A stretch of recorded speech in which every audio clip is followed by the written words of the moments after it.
In the 1930s, when logical positivism became popular, philosophers stopped arguing for the existence of God. But starting from the mid-1960s, people became interested in these arguments again. Most of these arguments fall into three categories. Ontological arguments for the existence of God, that posits God must exist as a necessary.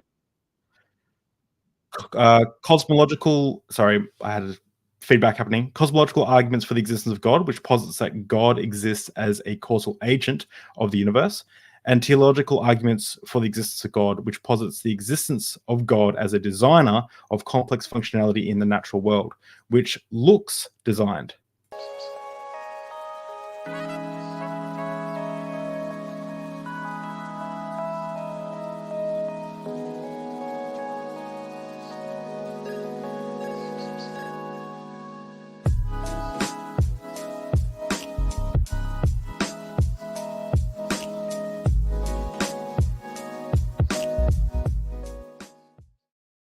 Welcome, everybody. Today, my guest is James Fodor, who is a PhD student in Decision, Risk and Financial Sciences program at the University of Melbourne. He completed graduate studies in physics and economics at the University of Melbourne and a master's degree in neuroscience at the Australian National University. He also worked as a research assistant in structural biology at Monash University. Outside of his research, James is interested in science, philosophy, and critical thinking. Thus, today we'll be discussing the subject of his book, Unreasonable Faith, how William Lane Craig overstates the case for Christianity. Welcome, James. It's a pleasure to have you on. Yeah, thanks, David. Pleasure to be here. It's really nice to talk to a fellow Australian. You're living in Melbourne, is that correct? Still? Yeah, that's right. Yeah, that's where I was born. It's a cool. It's a good part of the world. Yeah, not the city part though. Like I wasn't born in the city, but well, not many people were. Yeah. Okay, so first question, and this is first question is, what are we drinking today? Well, I'm rather. Oh, go ahead. Yeah, go. I'm rather boring. I don't really drink much other than water, but I do have my vodka bottle here, which I use for refills. So I might take some screws out of that now and then. And I thought that was such an interesting. You must know, as a neuroscience major, that you must know that water hydration is key to the brain, right? So that's why the water is the key. So yeah, so I'm drinking water as well. This is the first time I've done water. This is cool.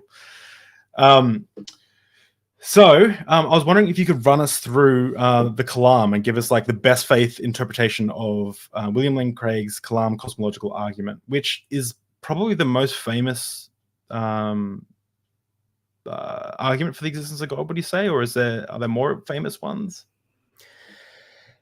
Well, it's hard for me to say what is sort of famous in the general population. It's probably the most famous in the apologetic sphere these days.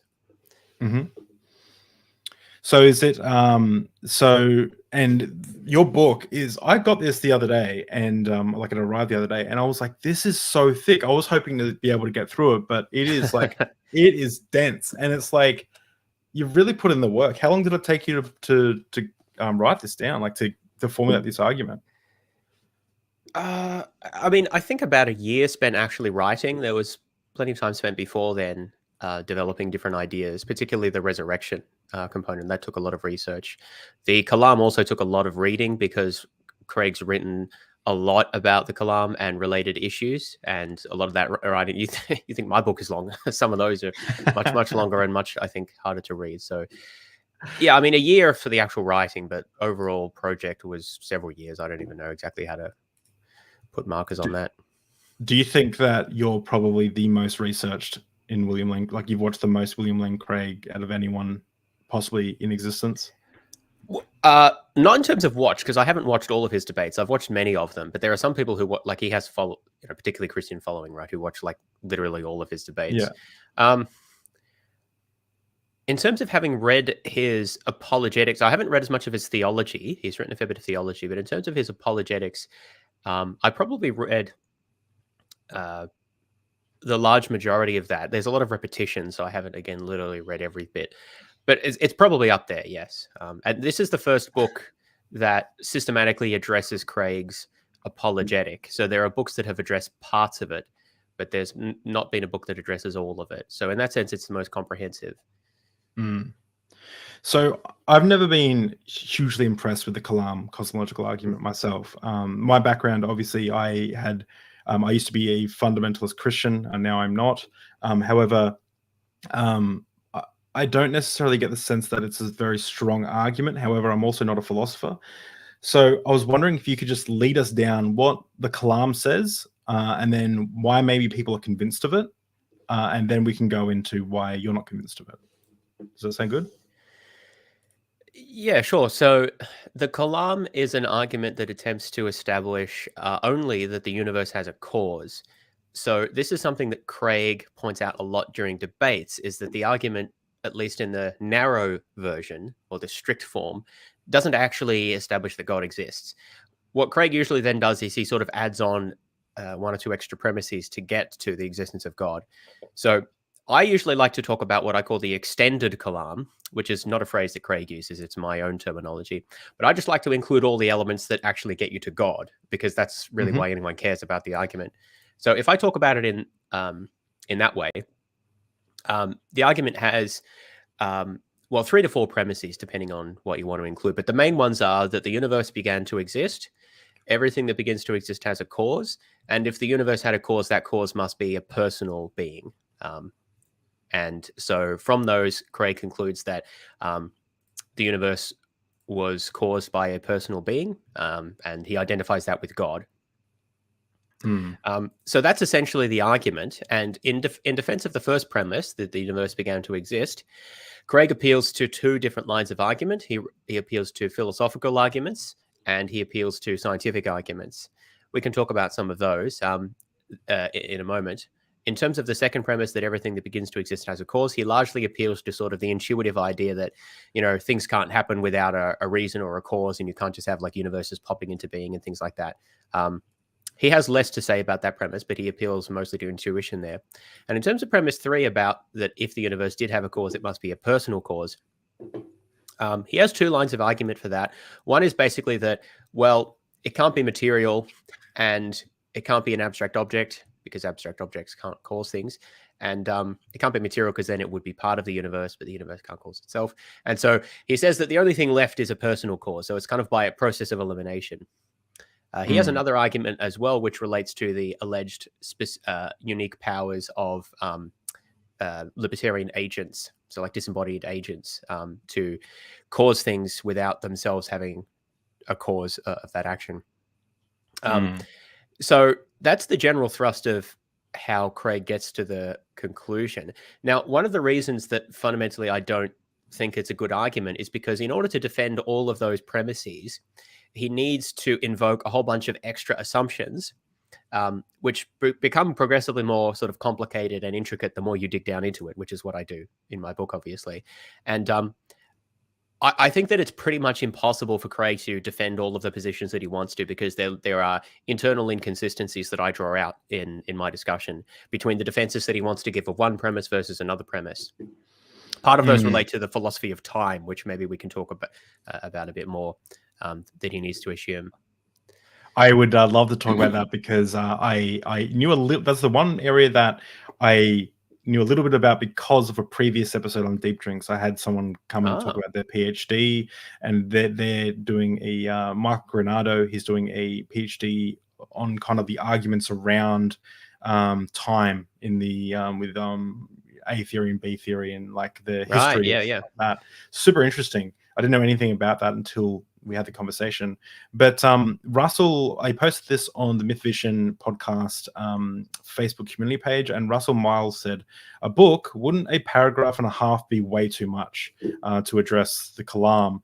And normally I would go, yeah, like I reject it straight away from the first. I reject the first premise myself. But what I love about your book is it's so dense, and it's this. I haven't read the whole thing. I've been watching your series on your YouTube channel where you go through it systematically, and there's nowhere to hide in this thing. Like, you really, there really is nowhere to hide. That was the goal. It's supposed to be a comprehensive discussion of all of the issues that he raises. Yeah, and because that hadn't been done before, and what you get doing that is that you draw out issues that aren't clear if you just focus on one or two little points that Craig makes. Is that you notice that he makes arguments that are inconsistent, and he draws upon principles in one place but then contradicts them in another place, and so you can't sort of have them both ways.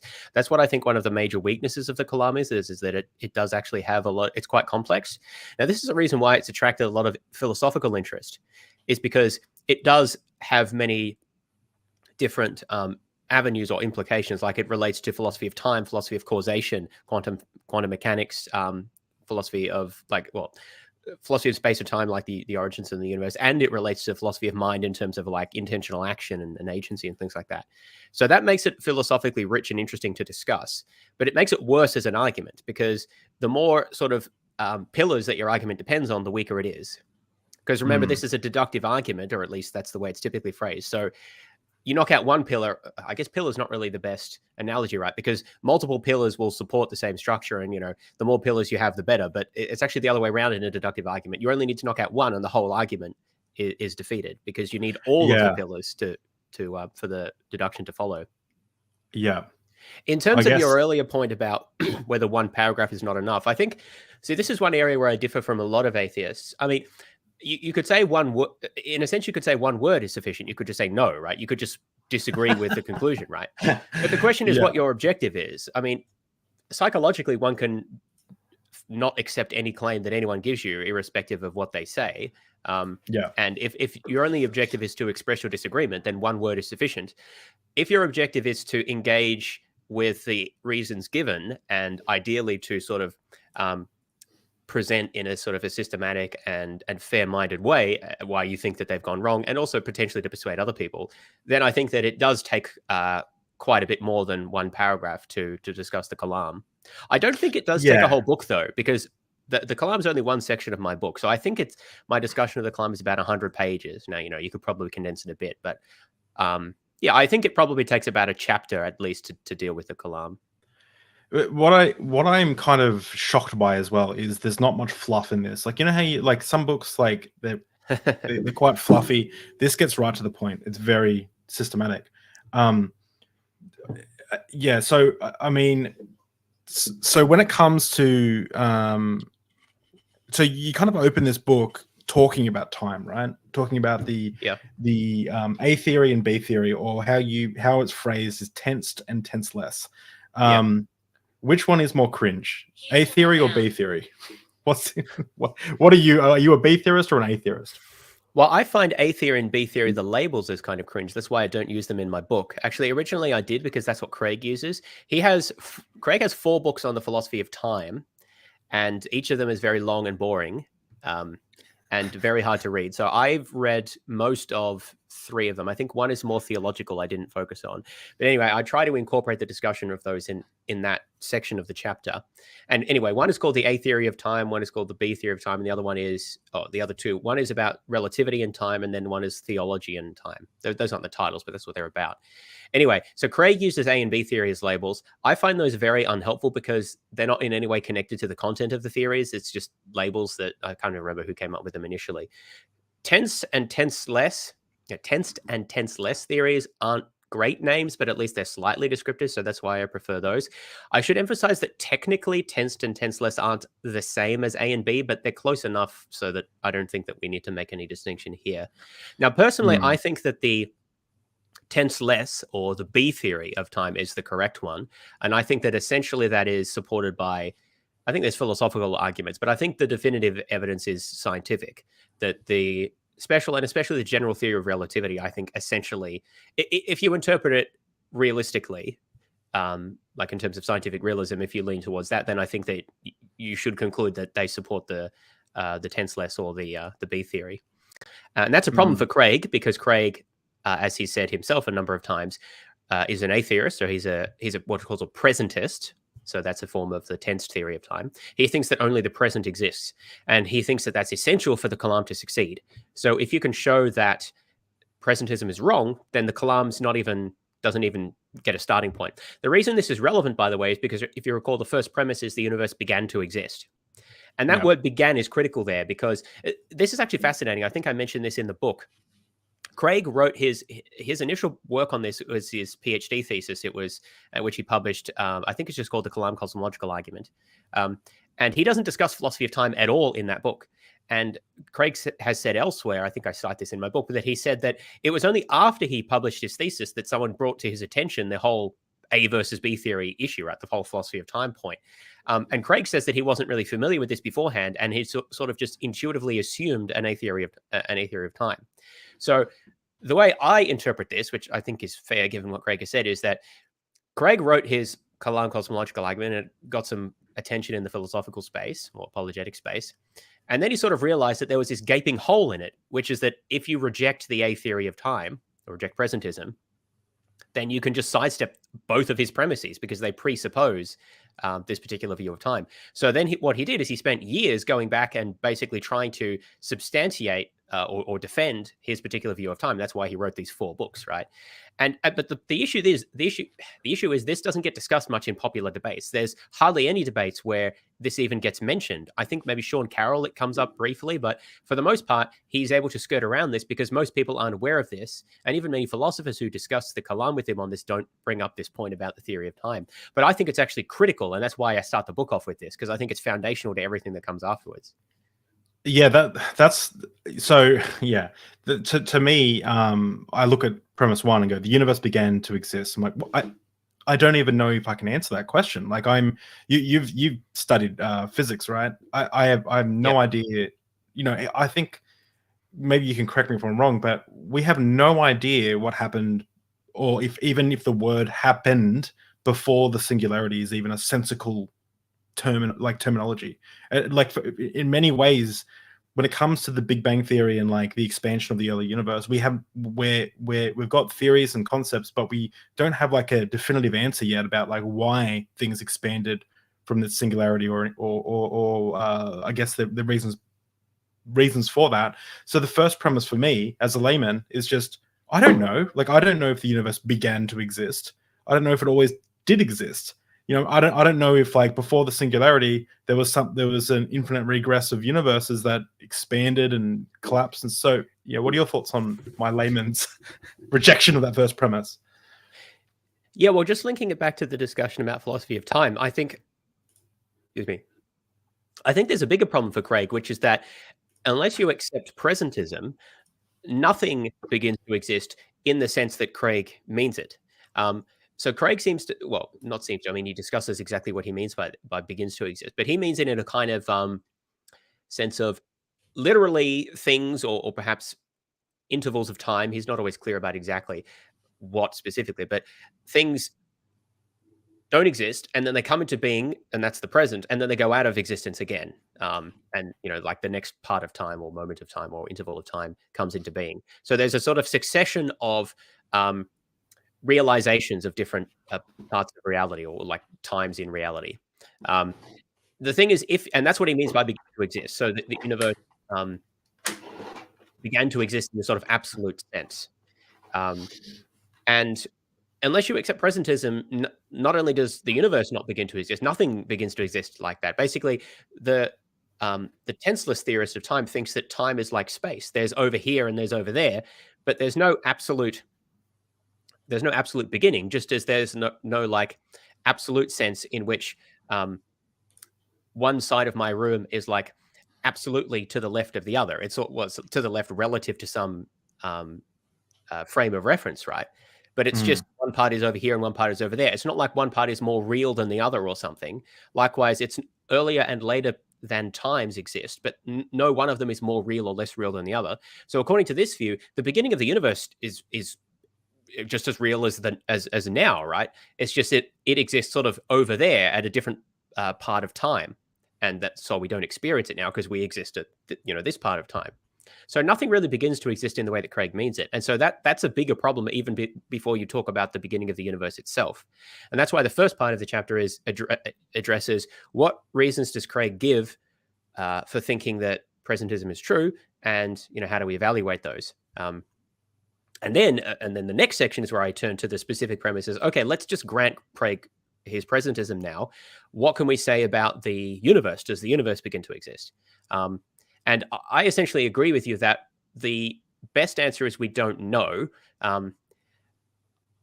But Craig wants to say that we do know, and he has a set of, he does appeal to scientific results, but he says that the main reasons by which we can know are philosophical arguments.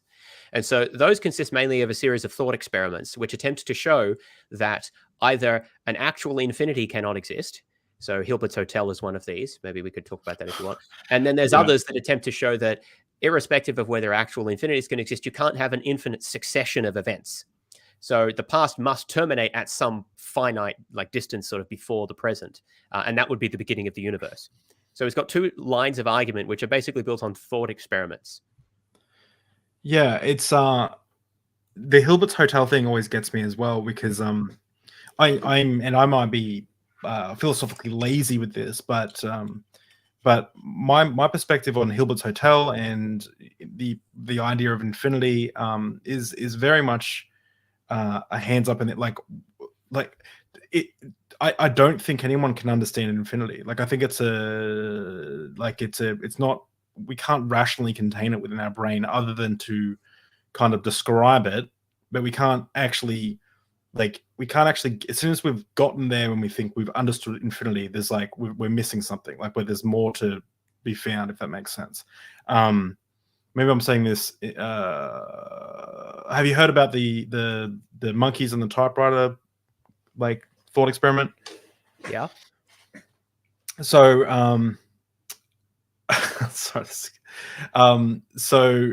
sorry, they just got a super chat. Brock said if you don't agree to play COD tonight, he's turning off the internet off. Okay, thank you, Tom. That was very encouraging. So with the monkeys and the typewriter thing, I had a heated debate with my family about this. They were convinced that it was impossible, that it would never happen. But not only is it impossible, but it's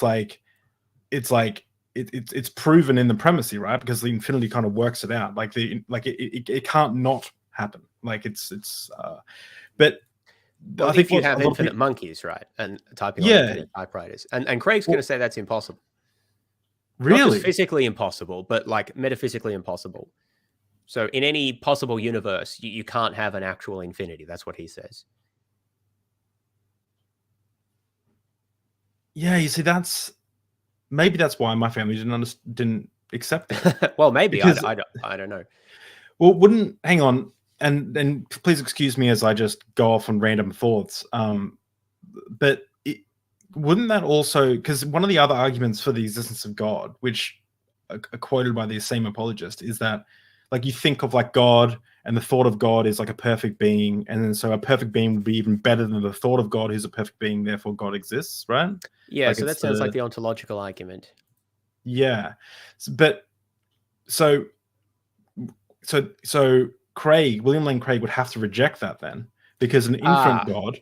So is God not infinite? Yes. Well, yeah. So the thing is, most objections you can think of to the Kalam, Craig has already heard and has a response to. I like to think that I level a few novel ones, mostly that involve connecting areas that other people haven't connected before. But anyway, so Craig has responded to this particular objection. Now, whether you find his response convincing is another matter. Basically, what Craig says is that when he's talking about infinities being impossible, metaphysically impossible, what he means is a quantitative infinity. So a denumerable set of discrete items. So like moments in time, for example, or I guess monkeys on typewriters.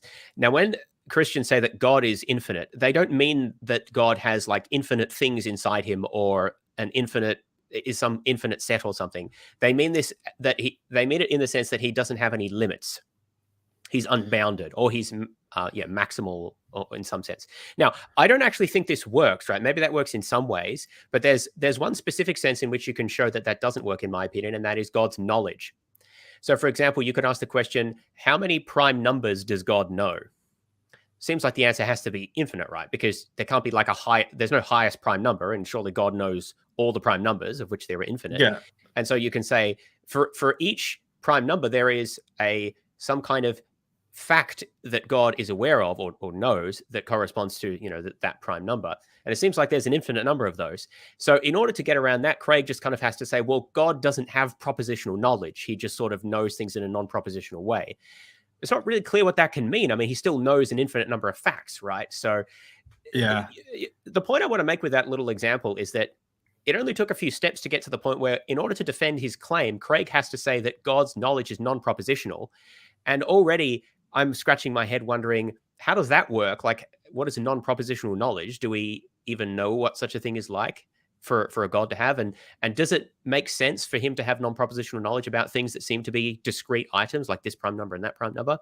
And the thing is that when you work into the Kalam, you find that there's a whole host of things like that. That in order to get around an objection, Craig just has to make an assertion. And it's like, okay, well, there's that. And then there's, okay, so God's knowledge has to be non-propositional. What else is there? Well, we've already got like the presentism as a theory of time. We'll see there's a host of other things that come up later. And when you put them all together, he needs all of these for the Kalam to work. Otherwise, one of these objections goes through. And that's why I think the Kalam is so weak, is because it turns out you need so many things to defend. But the way Craig gets around this is, in any one debate or discussion, people usually only levy a few of these objections because there's just not enough time. And so he has responses, and it sort of sounds reasonable, right? Or at least he's good at presenting himself. What you don't realize, I think, is just how many of these, I think, at least dubious claims, or at least claims that are reasonable to doubt, how many of these claims he has to defend. And when you level them all up against each other, you realize, this is really more of a house of cards, right? Like, there's so many things you have to defend here. It's almost, have you counted how many how many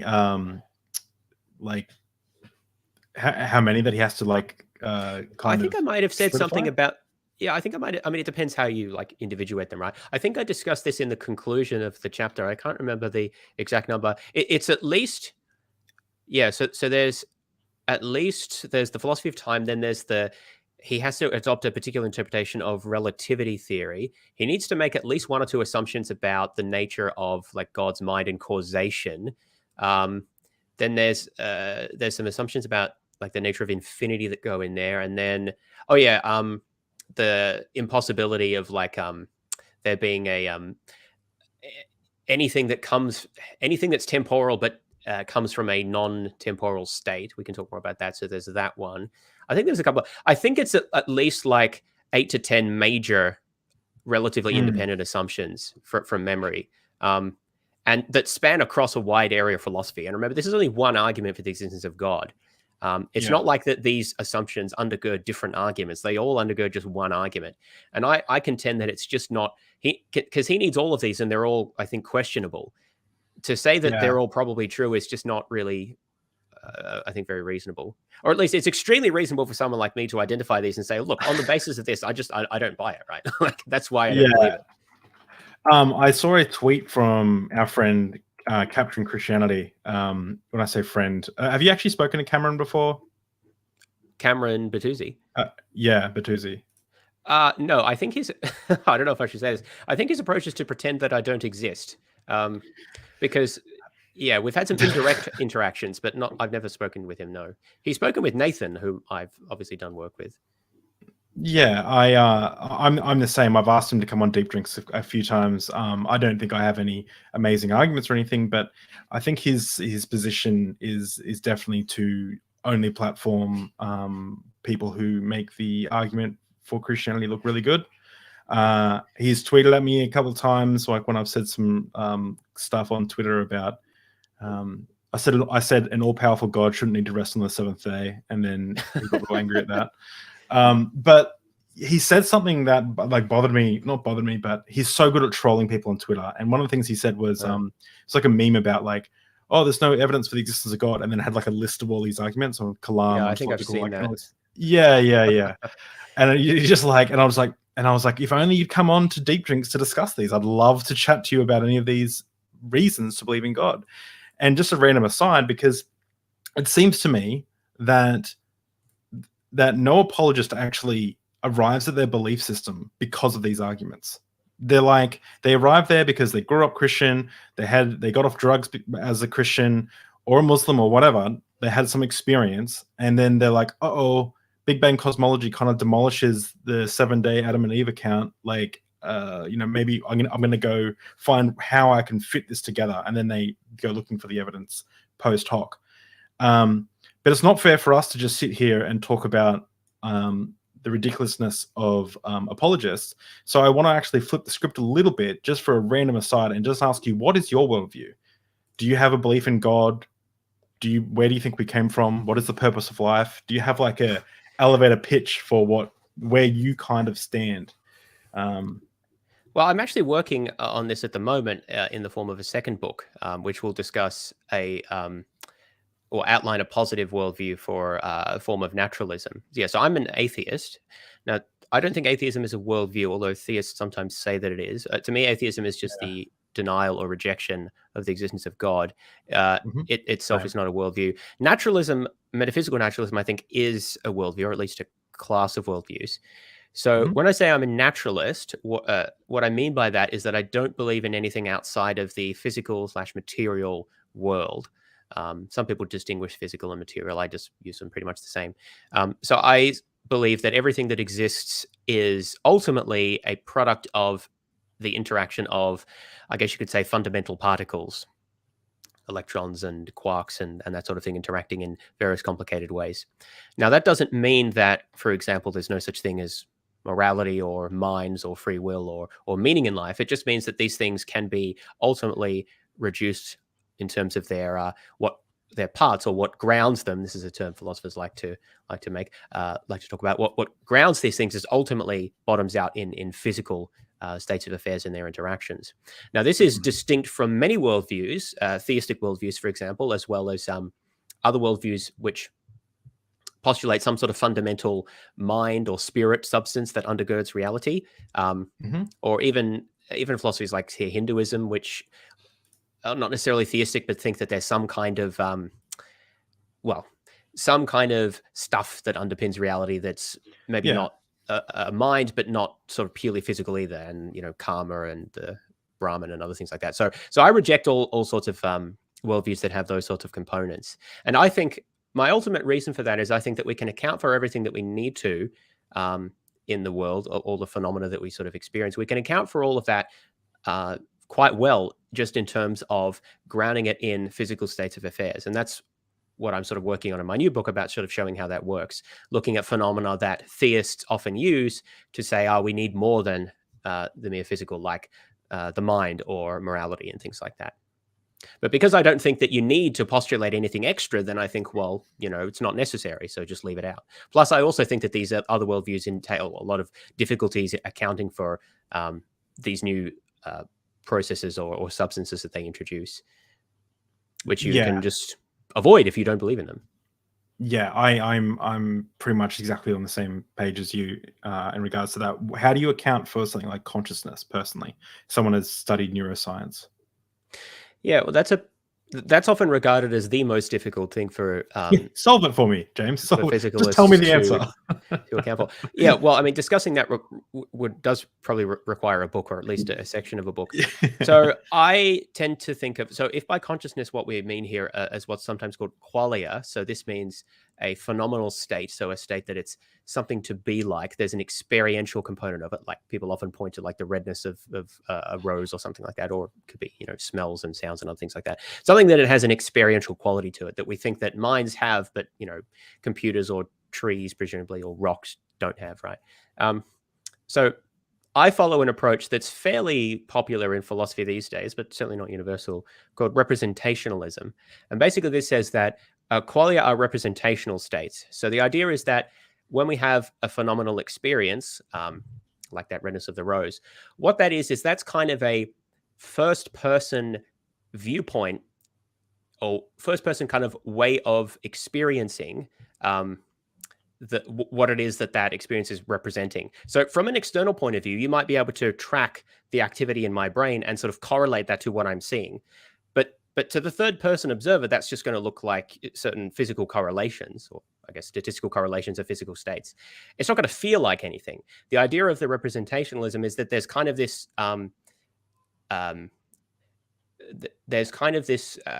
disconnect between what you can how to explain this? What you can determine if you just look at a system from a third person point of view, and what is experienced when you are that system. This is how we resolve what's called the knowledge problem, or the problem of the gap. Whereas, I could look in your brain and see the activity of the neurons, but I wouldn't experience anything as the person who's like detecting that activity. But the idea there is that in order to have that phenomenal experience, you need to essentially be the cognitive system that is forming a particular representation.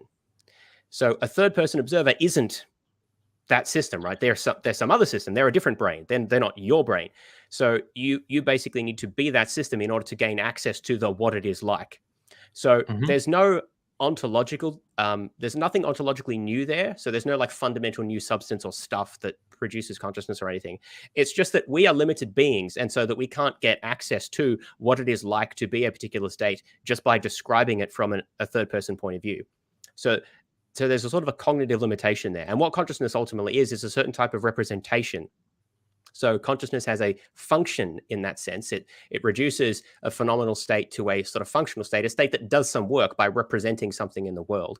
And it's just that we can't get access to what that's like unless we are actually that thing itself.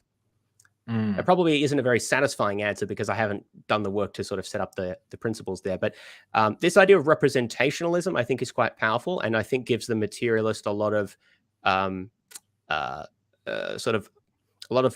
useful scaffolding to approach an understanding of consciousness. The other thing that I will add to that is I don't think that competing worldviews have any better explanation of consciousness. Usually the strategy is to argue that the physicalist cannot in principle explain it. So like they'll try to make a deductive argument without themselves offering anything better. They'll just say, well, you can't in principle, and so therefore you like materialism must be false. But I think that those in principle arguments fail. And then it comes to a matter of, well, who can explain it better? And the dualist or the panpsychist usually just define it into existence by saying, well, there's just this extra thing that just has the property of phenomenal consciousness. Well, now, I don't think that's a very satisfactory answer myself. Just to push back on that, because I'm pretty much in agreement with what I understood there, but I have a family member who's very into this kind of thought, and they kind of posit. Have you heard of forgot what his name is? He wrote I forgot what his name is, but I've got it back there and I'm not going to go looking for it. He wrote this book. He was essentially saying that we have consciousness first. The first way that we experience life and everything is through consciousness, right? So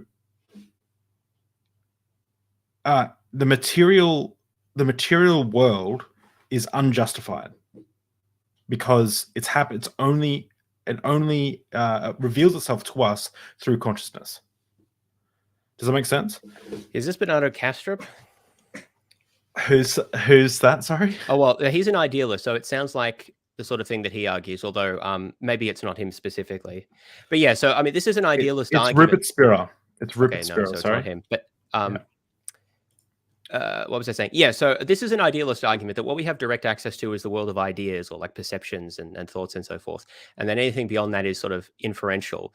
Now, and therefore, sort of the argument there is that we should put ideas or mental states at the grounding, and then anything beyond that is sort of emergent or develops from or is dependent on the mind. So where I'm still sort of working on a robust response to idealism in my book, but what I would say at the moment is I think that's sort of true, but I think it gets the inferential step wrong. So what I would say is it's true that in a sense we do have more direct access to, say, mental states like phenomenal perceptions and things, then we have access to the material world, because I think that we have an mediated access to the material world through our perceptions and thoughts. But it doesn't follow from that the material world is grounded in or like dependent on ideas. It only all that follows is our beliefs about it are dependent on our mental states. So the way I approach this is, go ahead. Well, what they'll say, what these people will say is, it's the even just discussing the material world, you're sneaking in the conclusion, you're begging the question, because there is no material world, there is just consciousness, is what they'll say. And then, so this is an analogy that I'll give, right? So me and you were sitting in a white room, and I say to you, hey, there's more than just this white room, and you say, no, that's bullshit. There's just this white room. And I say, no, there's way more than this white room. And I leave the white room, I pick up red flower, I come back into this white room, and I show you the red flower, and I say, look, here's a red flower. And you say, yes, but that's still in this room. So all that exists is within this room. So now in that hypothetical, I'm leaving this room. So it's not exactly the same, not analogous, but the concept is anything that you kind of give, it's unfalsifiable, which pisses me off. But anything that you give is, I can just say yes, but that's happening with the inside of consciousness. So you're unjustly presuming materialism.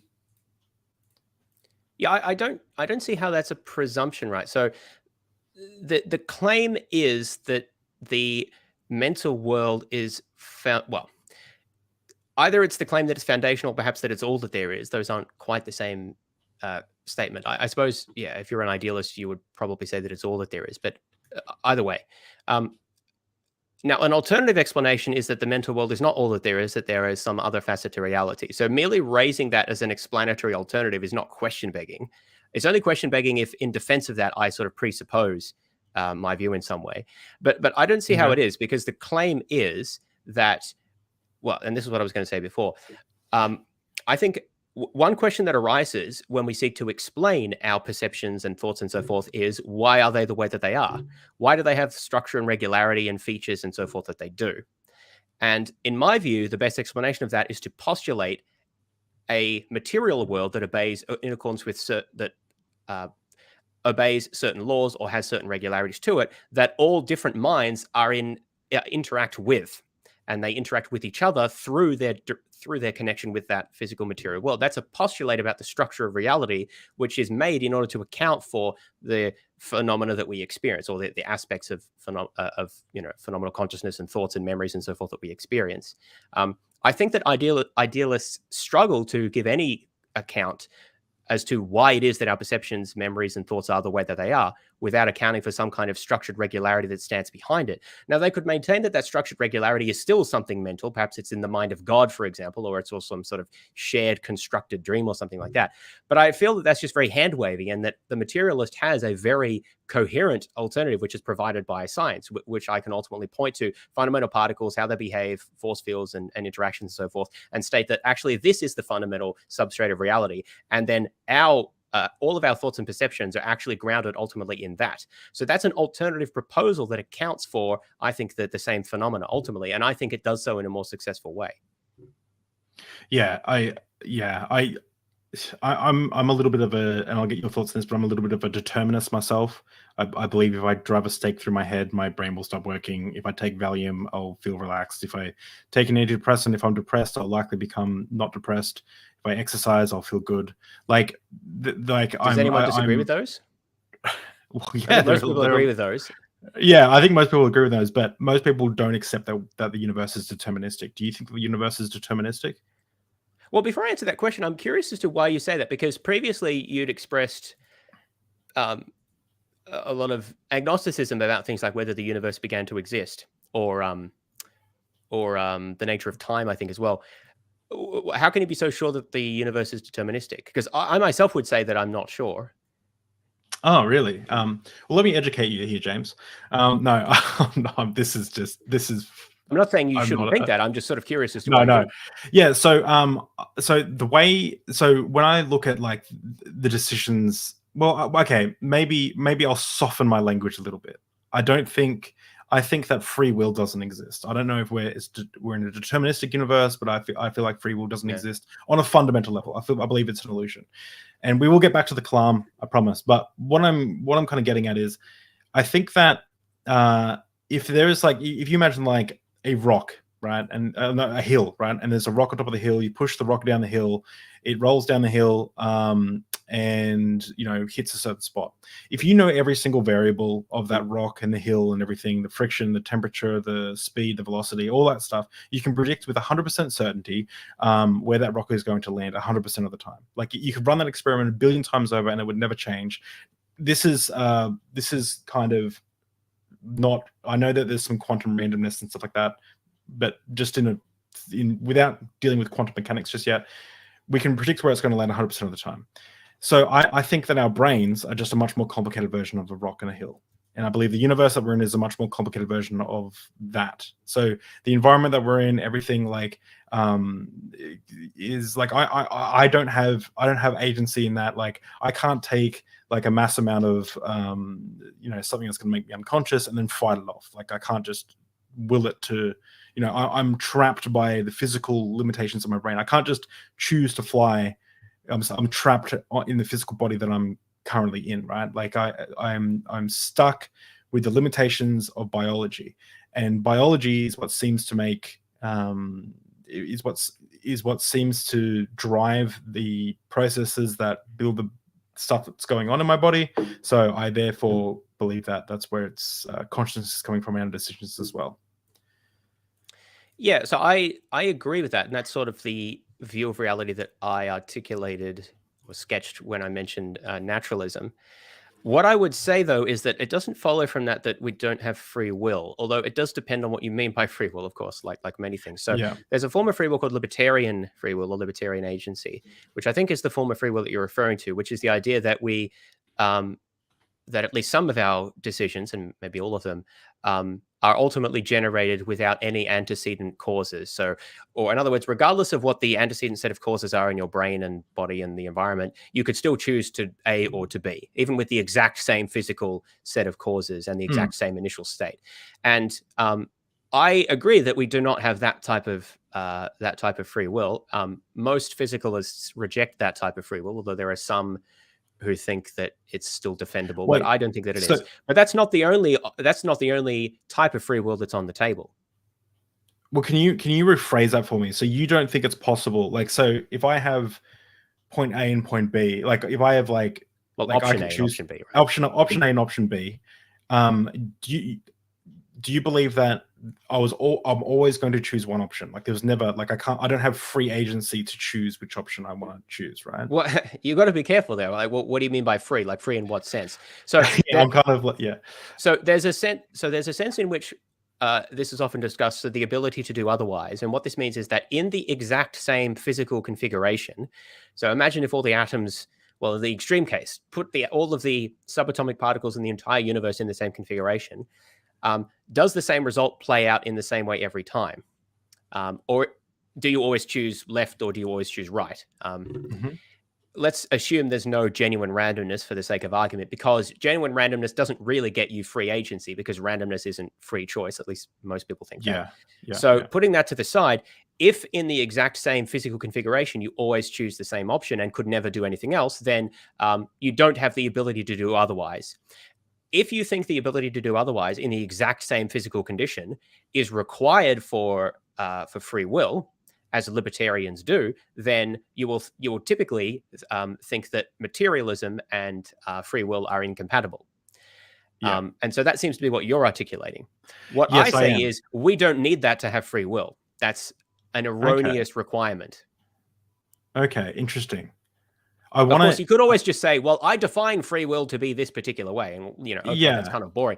The question is, does that have any connection to the naive sort of concept of free will that we have and the notions of like responsibility and other things that are connected to it? And personally, I don't think it does. I actually think that that's a crazier requirement if you dig into it. Okay. Yeah. Can I give you a random hypothetical and then we'll get back to ask you what your thoughts are, and then we'll get back to the Kalam. But so Adam and Eve, right? Let's pretend they're historical. The story of Adam and Eve in the Garden of Eden is a historical fact, right? If God, and let's pretend God is an omniscient, omnipresent being, he knows everything. In those two instances that it's real and God knows everything, he created Adam and Eve knowing exactly what decision they were going to make ahead of time, because he knew the environment they'd be in, he knew the brain chemistry that they had, he could see that if he put this neuron here and this neuron here, like that, they would make a different decision. But he knew ahead of time that they were going to eat from the tree of knowledge of good and evil, in which case I would posit that they didn't have free will. There's no universe in which God, if you believe God was omniscient, that God would be surprised. God wouldn't go, oh my gosh, you didn't eat from the tree of good knowledge, good and evil. And I've heard Christian apologists say, well, God just removed his knowledge for a short period of time, or God doesn't have all knowledge, and that's how they'll get around it. Would you agree with me that would be the case if like you have a deterministic universe, or the universe that I'm kind of thinking of, and you have an omniscient God? Do you think that follows necessarily? Sorry, does what follow? That if God created Adam and Eve with the brain states and the environments that they were in, they had no other option but to eat the They fruit. couldn't have done otherwise, right? Yeah. Well, what theists who believe in free will typically say, and not all theists do, but theists who believe in libertarian free will typically say that the physical state of a body, like Adam and Eve, is not sufficient to account for their behavior, that you need to add in some kind of immaterial spirit or soul, and that has this special causal power to generate decisions or to act volitionally, to exercise volition in different ways, even in the exact same physical configuration. So Adam's body could be in exactly the same way, but because of his ability to exercise volition through his soul or whatever, then in the exact same physical configuration, he could either eat the fruit or not eat the fruit. And then the question is, well, how does that relate to God's knowledge? And theists will say different things about this. Some theists will say, well, God can still know what happens in the future, and then sort of he looks into the future, speaking loosely, and then sees what Adam chooses. There are some theists who think that there is no fact of the matter about what will happen as a result of a free choice because it's open, right, until you actually choose it. And therefore, even God doesn't know what will happen in the future. Those are called open theists. They don't think God knows the future. I think that that's actually more plausible myself. I think that there's I think the notion of libertarian choice is fundamentally incoherent. I don't actually think it makes sense. And so then if you're going to ask, well, would God know the outcomes of libertarian choices?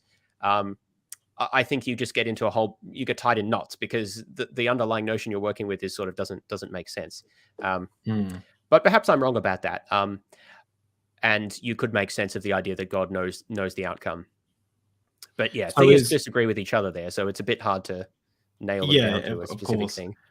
So in regards, just to circle back to the free will thing, you believe that how I laid out libertarian free will is a high bar, is what you're saying, right? Well, in a sense that it's not realized, but I don't think it's high in the sense that it's somehow better to have. I think that there's no reason to want libertarian free will like that. I think it's actually very bizarre. I mean, I can sort of see some of the philosophical intuitions that lead there, but I think they're ultimately mistaken. I think that in a deeper sense, you should, or after reflection, you shouldn't want that type of free will, and it's not somehow better to have. It's not like we wish we could have it, but we actually unfortunately can't. I think it's sort of incoherent, and there's no reason to want it. Okay. So what type of free will do you subscribe to? Well, I mean, compatibilism is the broad category that says that you can accept both determinism and free will. Of course, again, understanding that free will here does not mean libertarian free will, or sometimes what's called contra-causal free will. So I don't think that we need the ability to do otherwise in order to have free will. I think that free will should be I'm still developing my ideas about this, but I broadly understand free will in line with a particular approach called reasons responsive accounts of free will. So this locates the notion of freedom in a certain set of cognitive capacities, which broadly would be the ability to understand the consequences or like likely consequences of your actions, and in some way to be sort of responsive to the reasons that you have to act this way or that way. There's questions about how to flesh that out precisely, but the idea would be that, so for a start, like small children and animals would have limited to no freedom because they don't have the capacity to understand the consequences of their actions and modulate their actions in accordance with their reasons. They don't have those cognitive capacities. Likewise, people who are significantly cognitively impaired. And the idea is that freedom amounts to being able to have that level of cognitive capacity and the ability to regulate one's behavior in accordance with considerations for and against acting in a certain way. And I think that matches, I mean, there's work to be done there fleshing that out, but I think that matches much more closely what we actually care about, which is the idea that you can understand the consequences of your actions and you're affected by reasons. Because remember, someone who has libertarian free will, why would you put them in prison for doing the wrong thing? At least from my point of view, because it doesn't matter what punishments you would feel.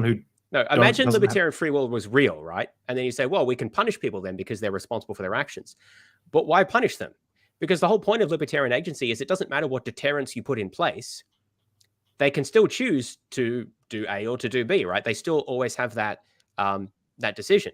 It seems that we would actually want to live in a universe where we can put in place incentives or reasons, rationale that affect people's actions, right? Because if you divorce someone's actions from the reasons in place that shape their actions, then I don't actually see how you can preserve a notion of rationality. Proponents of libertarian agency say that you can. They say that people act for reasons, but they're not caused by those reasons. But to me, that just leaves a huge underdetermination problem. Like, in other words, how is it that your reasons lead to your actions if there's no causal connection? Yeah. Let me give an example that might make this a bit clearer. So suppose I put, again, let's pretend libertarian free will exists, and let's put a person, let's say it's Adam, right? We put him in a room and we say, eat the fruit, don't eat the fruit. And we say, well, it's a different fruit though. It's not the normal one. Let's say if one fruit will, if he eats one fruit, it will kill him immediately. And let's say it will be painful and then he will die. And the other one, we'll give him $1 bazillion and he'll live happily forever after. I don't know, like whatever, some amazingly good outcome. Now, what would you expect to see? Now, remember, we're telling them the outcomes. There's no deception here. We're just saying these are the options. Now, presumably, you would expect pretty much everyone to choose the good one and not the bad option, right? It would be a bit strange for someone to choose the painful death when there's no reason for doing so. It's just kind of bizarre. But the point here is that libertarian agency says that it's still open to that person which they choose, that they can still choose to do either one. And what I want to know is, well, what does that mean? Like, if I set this up 1,000 times, what does it mean for it to be open? Like, often the way that this is understood is that there are some possible worlds in which the person chooses the painful death, right? For it to be open to them, there's a possibility. But the question is, well, then, like, how many of these possible worlds are there? It's presumably not 50-50. Is it like 90-10 in terms of possible worlds, or is it like 99-100? And then if we're able to, and this is, I think, the key point, if we're able to change the probabilities of people's actions by changing the incentives or the reasons for action, then how does this relate? So it seems that we can have a causal effect on people's decisions by changing the environment and the reasons they have for acting. But if we can causally affect people's decisions based on causes in the environment, then that seems to undermine the idea that the person can act regardless of the circumstances, that they can choose the good or the bad, like the painful death or the good option. But it seems that they kind of can't, right? Because we've set it up so that causally we're almost making it certain that they choose the one option because we're causally affecting their decision. I don't think you can have it so that the person, because libertarians want to say that it's all internal to the person which option they choose, irrespective of the physical setup or whatever the initial conditions. But on the other hand, they want to say that that person will also be sensitive to reasons for acting. But then it seems that if you change the reasons, you causally affect them to act in a certain way, and that violates the whole idea that they can act irrespective of the initial circumstances. What if there is someone who is just born and they love pain more than anything else, and then they want to have a painful death? Like what? Like there's that famous case where there's that person, he had a brain tumor, he killed his family, killed a bunch of people, and he told them to do a autopsy on his brain, and they did an autopsy. They found a tumor pressing on part of his brain, and they posited that was the reason he went on some psychotic rage, killing everyone. Like, that person didn't necessarily, would you say that person chose to make those decisions to kill his family, or would you say that like he was like his brain was affected by something outside of his control? Well, this raises an issue for the libertarians as much as perhaps more than it does for compatibilists, because if changes to people's brains can affect their choices in like a regularly and statistically detectable way, then how can we understand the idea that someone has a choice to do A or B irrespective of what the physical state of affairs is? The whole point of libertarian agency is that you are the first cause of your actions, and it doesn't matter what the causes are acting on you. You can still choose A or B. You can go either way. But the thing is, it seems that that's false, right? Like, you can cause people to do things, maybe not with 100% certainty, but you can dramatically change the probabilities by changing the incentives in the environment, by talking to them, by fiddling around in their brain. That, like, there's all sorts of ways we have for doing that. And so that doesn't seem to work for me, that you can causally affect people's choices. Yeah, like, let's say we gave Adam and Eve like a bunch of like I don't know, Xanax or something, and they were so chilled out they never got the tree and ate the tree of knowledge, good and evil, whatever. But that's what I'm saying. I'm saying that, like, I don't think we have that free will. Like, I don't think we have that choice. I'm not quite sure I'm understanding your argument. So the reason that I relate the reason I was talking about the relationship between causation and reasons is because I think that what you want to say is that people act for reasons. What the libertarians want to say is that we act for reasons. They want to say that we're capable of apprehending reasons and acting on the basis of it, but they don't want to say all of our actions are causally determined, because that would undermine the whole notion of libertarian agency, right? Well, But yeah, I'm saying that you can't have both of those things. So which of them do I reject? I reject the idea that we should be worried about whether our actions are causally determined. I think they are causally determined. Put aside indeterminism for the moment. I think that they are causally determined, but that's consistent with having freedom, because from my view, the requirement for freedom isn't that your actions are causally non-determined. I think that that is actually silly. Rather, the requirement is that you have some kind of sufficient cognitive capability to understand the consequences of your actions and act in accordance with the reasons that you have, at least sort of to within some statistical regularity. We could argue about exactly what that looks like. So a certain degree of brain injury is going to progressively remove that capacity to understand and act in accordance with one's reasons. I don't want to say precisely what that looks like, and I think freedom is something that comes in degrees. This is another point where I differ. I don't think you either have free will or not. I think that you have levels of freedom depending on your capacity to understand and act in accordance with the reasons that you have. So the worse the brain damage is, I think perhaps the more impaired someone is in terms of exercising freedom. And it's going to depend on the specifics in cases like that. Interesting. That's super. I'm going to have to think more about that, because I think you may have put me on a path to sway my perspective a little bit, because I need to think about it more, but that seems, I'm a bit of a slow learner, so I take a while to process a thought, but that's interesting. That's really interesting. Well, I've been thinking about these ideas for years and trying to read a lot, and I'm still, early stages, so I wouldn't feel bad about that. Okay. So going back to the Kalam, so back to the Kalam, we got the first premise, right? And you're saying before we even get to the first premise, the universe began to exist. You've got an issue with the presuppositions we have around time. A theory or B theory, which is tensed or tenseless time. Can you please explain the difference just quickly between the two? Yeah, so I sort of mentioned this before. So the tensed theory of time, I'll call it presentism, which is close enough. So presentism is what Craig is. Presentism says that only the present exists. So me talking to you now, that's presumably part of the present. So that exists. The start of this conversation, that's in the past, that doesn't exist anymore. The end of this conversation, that's in the future, it doesn't exist either. And what happens is that exist? What does exist mean there? Part of reality. So okay. So the idea is that there is a succession of periods of time. Only the present exists. The present then gives rise to the next period of time, so then what was present goes out of existence. It did exist, but no longer does. And then what was future now becomes present, and now it does exist. And so you have this objective process of temporal becoming, is the phrase that Craig uses. And so things objectively come into and go out of existence.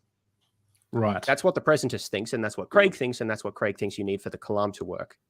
Now, the alternative view, which we can call the tenseless theory, it's also called the block theory of time, says that this notion of objective temporal becoming is nonsense. There is no such thing. There's no such thing as an objective present or past or future. All there is are earlier than and later than relations between different points in time. So what I would say as a tenseless theorist is that the start of this conversation was earlier. The start of this conversation existed in the earlier than direction in time, and the end of this conversation exists in the later than direction. All of those exist alongside I can't say the present moment technically. What I say is the part of time that's simultaneous with what I'm saying now. All of these parts of the conversation exist. They're all real. It's just that they don't exist here, right? They exist over there and back there. And by that, I mean like not spatially, but I mean in terms of temporal relations. So the tenseless theory of time is sometimes called a spatialized view of time, because it views time as basically like another dimension of space. It's just that the main difference is that you can't go backwards and forwards in the temporal dimension like you can spatial dimensions. You can only go forwards at the same speed. Well, so how does that, like, so with the, obviously you know about the Hubble telescope, right? We can see back millions of billions of years into the existence. So how does William Lane Craig kind of cross that? Like, Well, how that does he? I don't think that has any philosophical implications, because the idea is that the photons that were released at, let's say, 5 billion years ago, those photons have been traveling for 5 billion years. And so the event in question is the Hubble telescope detects a certain photon, and that event occurs, maybe it's happening right now. So that event will occur as part of the present reality, according to Craig. But what Craig wants to say is that the emission of that photon, that doesn't exist anymore. That went out of existence 5 billion years ago. Whereas I would say that still exists. It just exists 5 billion years back that away, so to speak, in the earlier direction. This is so complicated. For me anyway, like I'm gonna rewatch this conversation to try and wrap my head around it. So Michael Granado, when he came on, he said, and he was very careful with his wording. So and he said he has to be careful, but he says a large portion of 21st century physics lends itself to B theory, not A theory. Is that correct? Yeah, that's a more careful version of what I said earlier, which is that if you interpret general relativity realistically, then I think that you will support, or you will accept the B theory, or the tenseless theory. Right. So something that you wrote in your book, which I really loved, and like I said, I'm only up to like page 33, but you kind of bring up the fact that William Lane Craig kind of states that his reason for believing in tense time is essentially a subjective experiential one. So he says, so he says, the reality of tense is experienced by us in a variety of ways which are so evident and so pervasive, that the belief in the objective reality of past, present, and future, and in the passage of time, is a universal feature of human existence. And you said in your video, which is on your channel, that you have to be careful when anyone uses that kind of wording, a feature of human experience. Experience, yeah. Craig is. Oh, sorry. Go ahead. No, go. Well, actually, what I was just going to, what you kind of point out, and which is what I really love. You say quantum mechanics provides an example of a field whose findings stand directly in contrast to many of our basic intuitions and direct experiences of the way the world is. We experience space as continuous rather than discrete, objects as possessing a definite location rather than being spread over a region of varying probabilities, and objects as moving smoothly from one place to another rather than suddenly jumping to a new location with some probability. Indeed, our intuitions about space and time are easily shown to be inaccurate even in the most familiar settings. Yeah. So, yeah, I love that. That was, to me, that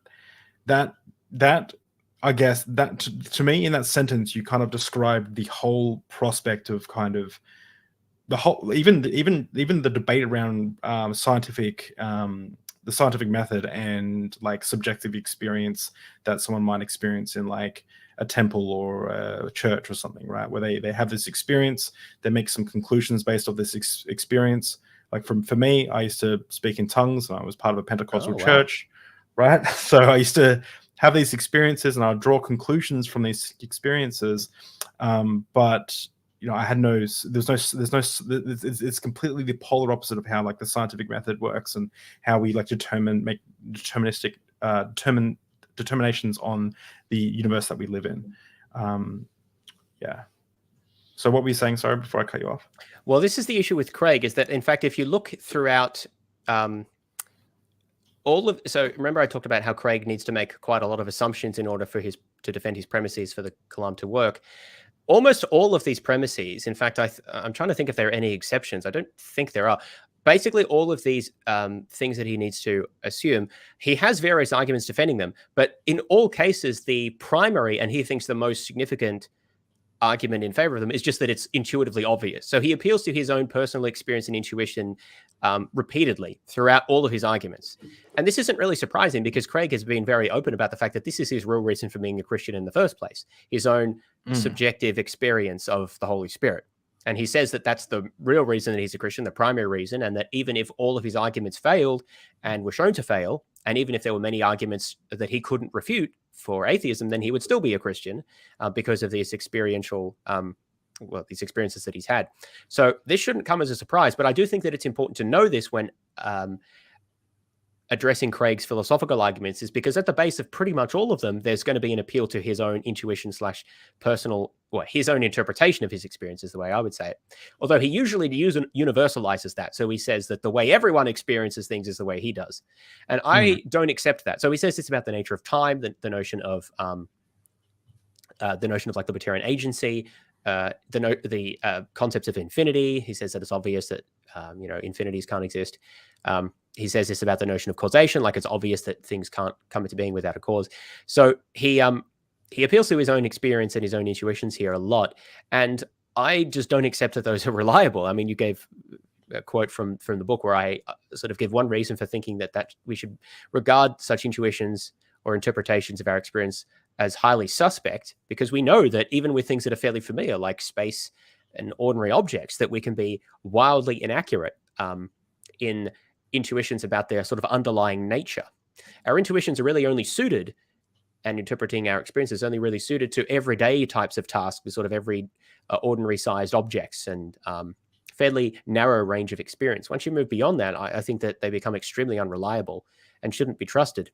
But Craig just doesn't seem to agree with that. He just seems quite happy to appeal to his own interpretation of his intuitions about things.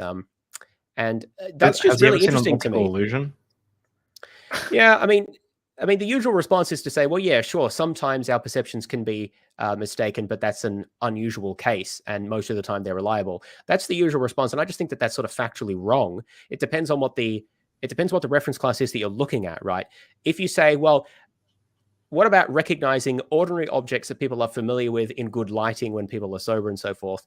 Okay, sure, then generally perception is reliable. But that's actually not what we're talking about. We're talking about perception, or like interpreting your experience when it comes to origin of the universe, infinity, the fundamental nature of time or freedom, right? I mean, how do you expect our intuitions to have any bearing on those cases? And I just think Craig doesn't really have much to justify him on this point. I think he's just relying on people to have the same intuitions as he is. So you got issues there straight away before we're even at premise one. But let's say, like you mentioned in your book, and you have to forgive me because I haven't gotten this much further into your book yet, but you say that you do eventually go, let's posit that it's correct. Let's posit a theory is correct, that I forgot what the terminology you used was, tensed time is correct. You address these arguments there. How do you think there are still problems going forward after that, even if you do accept the tensed time? Oh, nope. Sneeze came but left. Well, yes, because that just gets you up to the premise the universe began to exist. And then Craig needs to establish that the universe began to exist. So as I said, he appeals to both scientific and philosophical arguments. I don't think that either of those are very successful. I think the scientific arguments are much more convincing than the philosophical ones. But ultimately, I think the appropriate attitude to have is one of agnosticism. I don't think that we know whether the universe began to exist in any sort of ultimate sense. There's a lot to say about that we don't have time to get into here. But a lot of the philosophical arguments also rely on appeals to intuition about Hilbert's Hotel or people writing diaries for infinite time past and whether you think that makes sense and so forth. But I don't think that any of those are ultimately very convincing. What we'll do is, because we are coming up to time, I want to first promote your book, which is this. It's dense. Okay, like I can't get over how well you've kind of done this book. You also have a YouTube channel.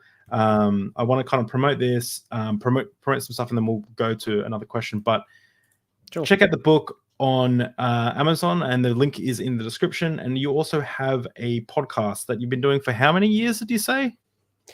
About 12 years with some gaps in there. That's incredible. How old were you when you started this? That must have been 20, I think. Oh, geez, wow. Cool. I need to change that cover image, by the way. That they recently changed that on me. I don't know who that woman is. It's just a random. Okay. I need to update that. Awesome. So that's the scienceofeverything.net, and links will be in the description. Also, guys, make sure if you haven't subscribed, make sure to subscribe tomorrow morning Australia time, which will be in 12 hours time. We're doing a book club, so me and Gnostic Informant are going to bring out 10 or 11 of our favorite books each and explain why. So this will be a bookshelf tour, which will be really cool. And also, if you want to support this channel, you can become a member of the channel now, and you can also join the Patreon. We have a disruptive interview with Pepe, a Ugandan LGBT activist, and obviously with the laws that are happening over there at the moment, where you can be imprisoned now just for being trans. That's getting pushed through. So you can watch that if you're a Patreon member. So thank you so much, everyone. So what I want to say, what I want to ask you is, so we kind of just touched on the first premise, but is there a premise in here that you think is the worst premise, like the premise that just falls over, or is you mean the least plausible premise? Least plausible, yeah. I'll use my wording correctly because I'm talking to a philosopher here. So least plausible, yes. Well, I think that the least plausible premise is the last one, that if the universe had a cause, that cause must be personal. And this is the premise that by far gets the least discussion, which I think is unfortunate, precisely because it's, I think, the least plausible and in some ways the most interesting. So basically, this is where, let's say that we think the universe did have a cause, right? And remember, this is all the strict or narrow form of the Kalam attempts to establish the universe had a cause. A naturalist, I think, can fairly readily accept that. Well, there's a little bit of work you need to do, but it's not obviously inconsistent with naturalism. And it's certainly consistent with being an atheist, right? To get from the universe had a cause to theism, you need to establish that cause must have been God, essentially, and that you rule out all the other possibilities. And I think that Craig devotes very little time to actually doing this. As I said, that there are really only two arguments. One is there are no other alternatives, which is just a laughable argument because he doesn't even try to come up with other alternatives. And so I present some other alternatives in my book that are neither God nor like physical. I don't believe in these other alternatives, right? But the point is that you can't just say there aren't any without trying to see, well, like, has anyone offered any possibilities, or is there anything we can even think of as possibilities? Well, there are, right? So it's just a laughably silly argument. I don't know why no one's pulled him up on that before, because it just always struck me as dumb. But then the other argument that he gives in favor of the personal cause is to say that, well, you need to postulate a libertarian agent in order to solve this problem of how it is that the universe started without, how it is that the universe began in the sense of absolute becoming, with a cause, but without existing from eternity past. Because basically, this gets a little bit technical, but Craig thinks that there's a problem here, is that either what you're going to get is the universe is never caused to happen, so we just have no universe, or it existed for an infinite time past.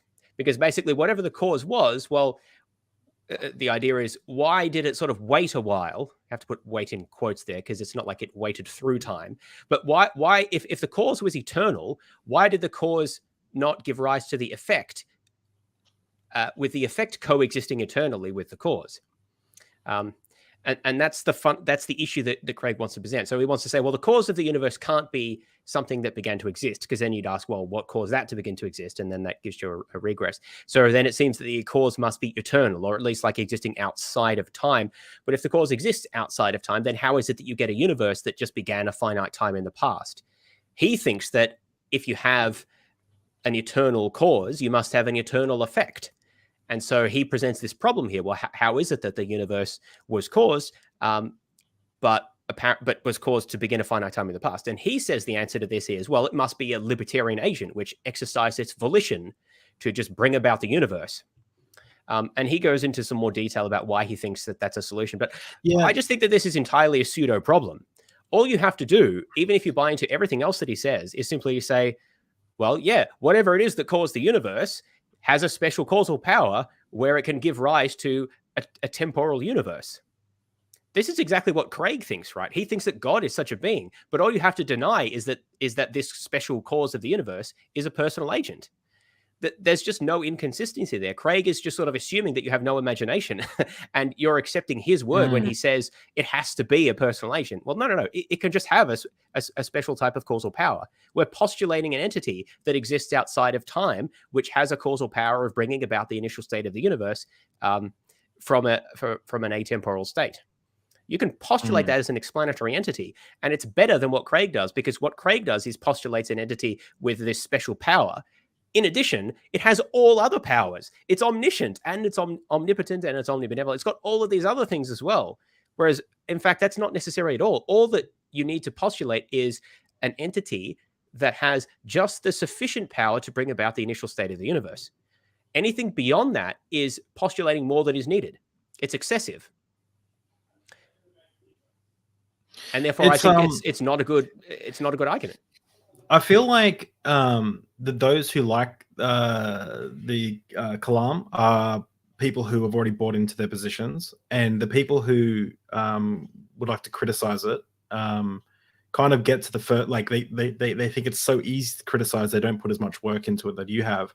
And I think that's why no one has written the book that you've written, because you've taken what seems like, you see, if I was you and I got to that last premise and I saw how silly that was, I would, or even the first premise, I would just kind of, well, no one needs to write a book on this. Like this is very, but you did. So I really do recommend people get the book if they have any interest in discussing these points with your conspiratorial uncle at Christmas.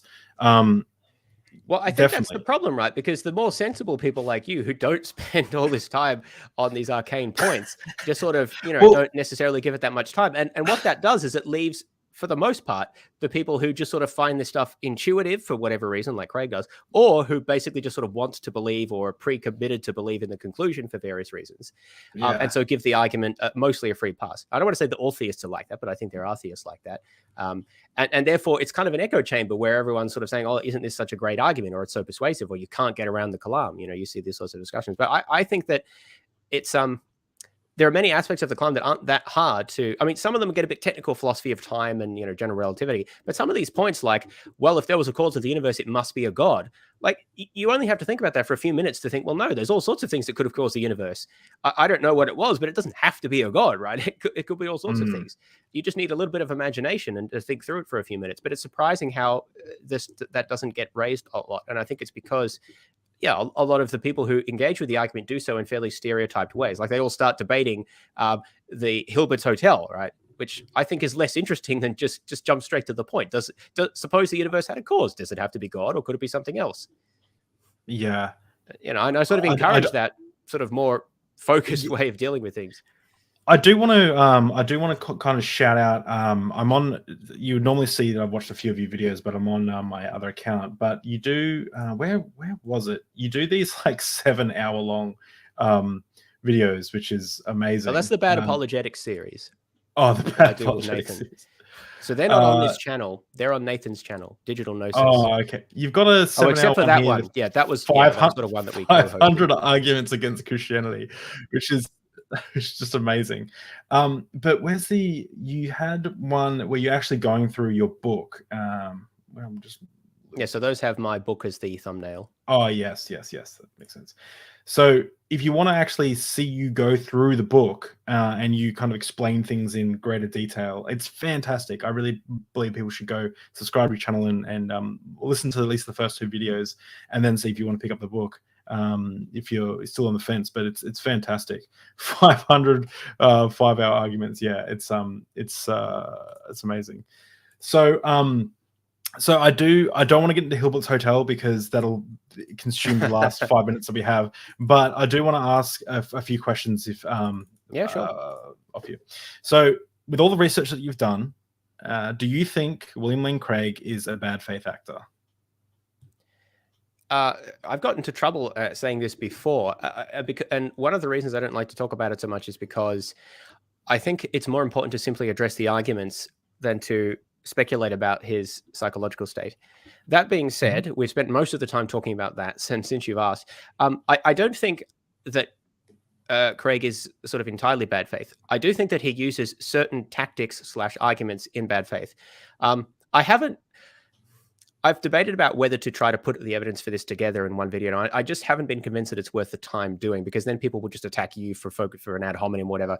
But there are a few points that I highlight throughout my book where I think that it's hard to argue that he's acting entirely in good faith. One example that I think that is probably the simplest to understand is in Craig's presentation of the ontological argument. I document this in that there's a section of my book at the end where I talk briefly about that. Craig doesn't talk a lot about the ontological argument, but he does sometimes present it. And there's one presentation where and he's done this a number of times, where he will say that one formulation of the ontological argument is essentially that if it is possible that God exists, then God exists. It's possible that God exists, therefore God exists. Now, that might sound kind of silly. I won't sort of get into why we're interested in that. But the point here is that in presenting this argument to a popular mainstream audience, Craig will say, well, actually, most philosophers think that they agree with the first premise. Most philosophers agree that if it is possible for God to exist, then God exists, right? And he's right? And all he means there is that most people think that God is a necessary being. So if it's possible that he exists, then he does. Like, it's not, it could have existed, but maybe does. Like, it's a kind of an all or nothing thing, so to speak. So he is right when he says that most philosophers agree with the first premise. Of course, then the issue is it possible for God to exist? But then what he does, so far so good. But then what he does is he appeals to the audience and says, well, what do you think? Is it possible for God to exist? If you think it's possible, then you will think that God actually does exist by the first premise. And the reason this is intellectually dishonest is because Craig is using two different notions of possibility here. In the first premise, he's using the notion of metaphysical possibility, which is like, is there a possible world in which God exists? And that's a sort of a technical notion. In the second premise, when he appeals to the audience, the second premise technically should be using the same sense of possibility, which is metaphysical possibility. But when he's appealing to the audience and asking them, what do you think? Do you think it's possible for God to exist? He's appealing to an epistemic notion of possibility, which just means as far as you know. And that's a very different notion of possibility. You can have something that's epistemically possible, but not metaphysically possible. I suppose vice versa as well. But so the point is there, he is clearly and unambiguously, in my opinion, equivocating in presenting that argument. I don't think there's any ambiguity there. That is what he is doing in appealing to that. Because otherwise you wouldn't say, do you think it could be? Because that's just an erroneous usage of the notion of possibility relative to the first premise. So, and Craig is far too smart to do that by accident. So I think the only explanation here is that he does that because it sort of sells well. It goes down well with a crowd. It's like, well, if most philosophers think this, and I think it's at least possible for God to exist, without sort of understanding the nuances of the difference between metaphysical and epistemic possibility. So I think, I mean, there are other examples, but that's actually the one that I think is clearest and easiest to explain. I think Craig is being dishonest and disingenuous when he does that. He does other tricks like this as well, like selectively quoting experts, using an argument in ways that are inconsistent between two different things that he says, which he would know, but he's hoping other people don't notice. I document some of these in my book. So I don't think that Craig is like, I think that he believes the things that he says. I just think that he takes these liberties because he thinks that he can get away with it. And ultimately his purpose is to spread Christianity and reinforce, the faithful. And that's his fundamental objective. What's most important to him is not intellectual honesty. It's, pursuing apologetics. And so I think that he takes these liberties and shortcuts when he can. And I think that there are cases where you can fairly clearly document that he does that. Yeah.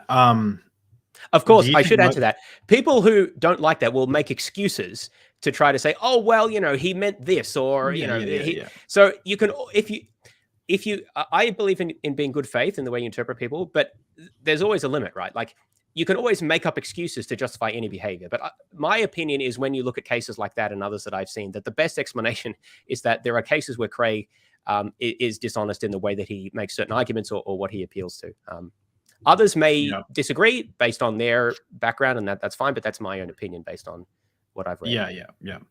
Do you think most apologists are intellectually dishonest? In the sense that I just articulated there? Yeah. Like, there's a sense in which, well, they're just total frauds and they're just like saying things that they think. Yeah, I don't think, I think a lot of, I think that's like 1% of apologists or preachers are like, not even that. I think it's very, I don't think a lot of them are scammers, like Peter Popoff or something.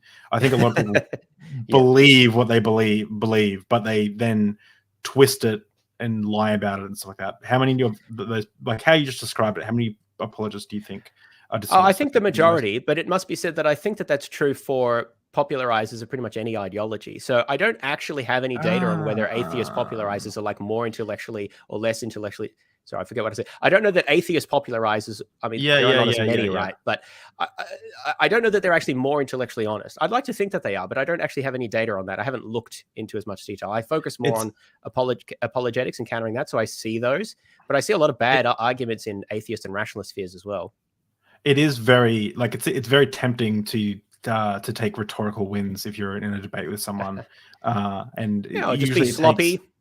Yeah, it'll be sloppy and use arguments that are kind of dodge, but it's just sort of easy to use them. Things like that. Yeah, you can get them to shut up about one point, so you can move on to the point you really want to talk about, or something like that. Like I've done that in the past, where I have to pull myself, like, or someone challenges me and I go, actually, no, I need to think about this.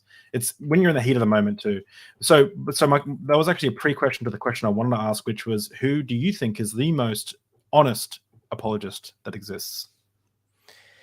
Yeah, I mean, I don't know that I'd like to answer the question quite that way, but maybe an apologist that I respect the most, or something like that. You respect the most, which is intellectually speaking. Obviously, I don't want to comment on what people like personally, but in terms of intellectual, I have a fair bit of respect for Sean McDowell.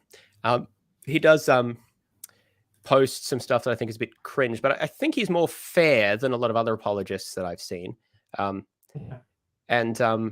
I was trying to think if there was another one. Oh, yes, there was another one.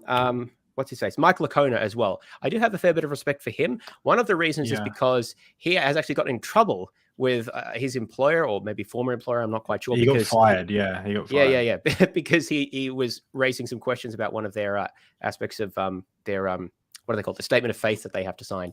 And he's talked about having genuine doubts and other things like that, which, for example, Craig has never, ever said anything about having doubts. And that's because I don't think he ever does have any, because of the way or if he does, they're so suppressed down and everything. Whereas Mike Licona has talked openly about that, right? So I have respect for Mike Licona intellectually that I don't have for Craig, for example. Mike Licona, I definitely. So there are a couple. Agree with that. Yeah. Okay. Two last questions. I'm sorry we're going a little bit over time, but let's say, have you got any kids or anything? No. Okay. Let's say you had a kid and they came up to you and they said, I had a dream, and they retold, and there's I was in another life, and they retold this thing that was extraordinary, right? That was extraordinary coincidence of something that actually happened in World War II or something. And where I'm kind of getting at is there are a lot of documentaries that kind of pose the same idea, that their child started having dreams. They looked into some medical records or some military records, and they found that it perfectly aligned with something that happened in history that the child never knew about, and the child is saying that I'm reincarnated from that person. What would you make of that if your child came to you and said something like that, and there was some evidence behind it in regards to there was some power, geez, my brain is not working. I'm normally drinking when I do these things, so I'm normally probably worse.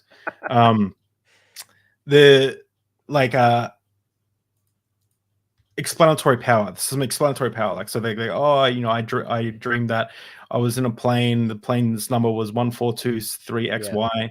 We drowned, and then they go there and they find that there was this plane there, and there was that pilot of the same. What would you make of that? So would that change?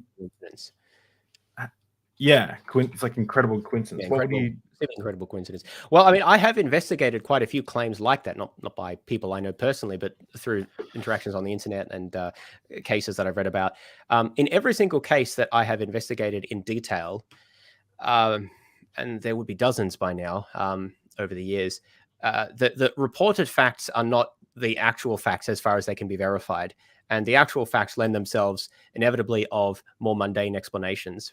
Now, I don't like giving that as a response, because it's one of these prove a negatives, right? Or prove there isn't one, where they can't be explained in that way. Well, obviously that's impossible. So it's a whack-a-mole, right? It's, well, what about this case? What about that case? So it's a never-ending. So it'd be like the child says something like, I was in a plane and it crashed, and there was number 7 on there, and then they find this plane that crashed that had 7426456, and then they say, oh, the child knew the number, when it was really just one number of the whatever. Well, yeah, there are cases, I mean, not the specifics, but cases like knowing things that they couldn't have known, and often what you don't have is, for example, documentation that there was that someone actually knew something and that they couldn't have known it in any other way. So you'll get them saying post hoc that they knew it, but couldn't have known it any other way. But well, how can you prove that? Like, it's actually very difficult. That you have to be able to control a lot of variables to be able to be convinced, well, reasonably convinced that couldn't have happened. And that's exactly what we try to do in scientific investigation, is to control those variables. And what you don't have is any of these sorts of phenomena being replicable or documented under controlled conditions. But your initial question wasn't about that. It was about what I would say to my child or maybe someone else that I knew. Yeah, well, how would you cross the T and like dot the I's there? Yeah. Well, what I would say is, well, what do you think happened? And then maybe they would say something and I would say, oh, well, why do you think that? Or do you think there are any other possible explanations? Or how would you know if you were wrong about this? So just, opening up questions like that. I mean, it would depend on how old the child was or the person was and so forth. But I don't, particularly if it's a younger person, I don't want to be prescriptive about, oh, this is what I think, and so that's the right answer. I think much more important is the process of thinking things through. And I think one of the most important things to do is to practice thinking of alternative explanations and then trying to work out, well, how could you adjudicate between them? Often what we do is we stop at the first explanation that seems plausible to us.